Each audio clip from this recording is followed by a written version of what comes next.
அறிவோம்.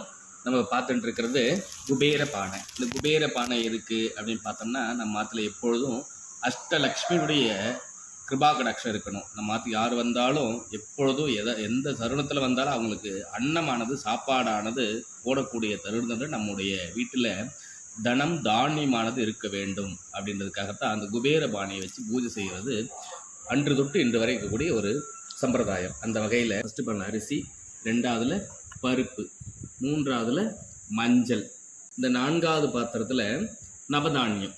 எப்பொழுதும் நம்முடைய ஆற்றுல தானியமாக இருக்கிறதுல நவதானியம்.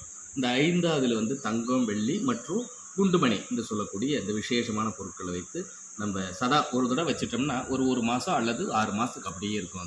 அது பிறகு நம்ம அது நீர்நிலைகளோ அல்லது இது பறவை பட்சிகளோ நம்ம அதை வந்து அன்னமாக போட்டுட்டு திரும்பி அகைன் நீங்கள் அதை ஃபில் பண்ணி வச்சுட்டு பூஜை பண்ணலாம். குறிப்பாக நீங்கள் குபேரன்றதுனால வியாழக்கிழமை தான் பூஜை பண்ணுறது அவசியம் இல்லை. தினமும் நீங்கள் சுவாமி படத்துக்கு ஒரு தீபாராதனை பண்ணும்பொழுது இந்த பானைக்கும் இதில் சுவாமி, ஏன்னா தனம் தானியம் தான் நம்ம கண்ணால் பார்க்கக்கூடிய சுரூபமாக இருக்கிறதுனால இதில் இருக்கக்கூடிய பொருட்கள் எல்லாமே சுவாமி அம்பாவுடைய திருவுருவமாக நம்ம பாவனை செய்து நம்ம பூஜை செய்தோம்னா எப்பொழுதும் இன்றைக்கும் என்றென்றைக்கும் 37 தலைமுறைக்கும் நம்ம ஆற்றுல எப்பொழுதும் பற்றாத ஜீவநதியாக தனம் தானியமானது இருக்குங்கிறது சாஸ்திரம் உண்மை. ஆகவே வேணுன்றவங்க என்னுடைய டீட்டெயில்ஸு, கான்டாக்ட் எல்லாமே நம்முடைய இன்பாக்ஸில் இருக்குது. நீங்கள் பார்த்து பயனடைஞ்சிக்கலாம்.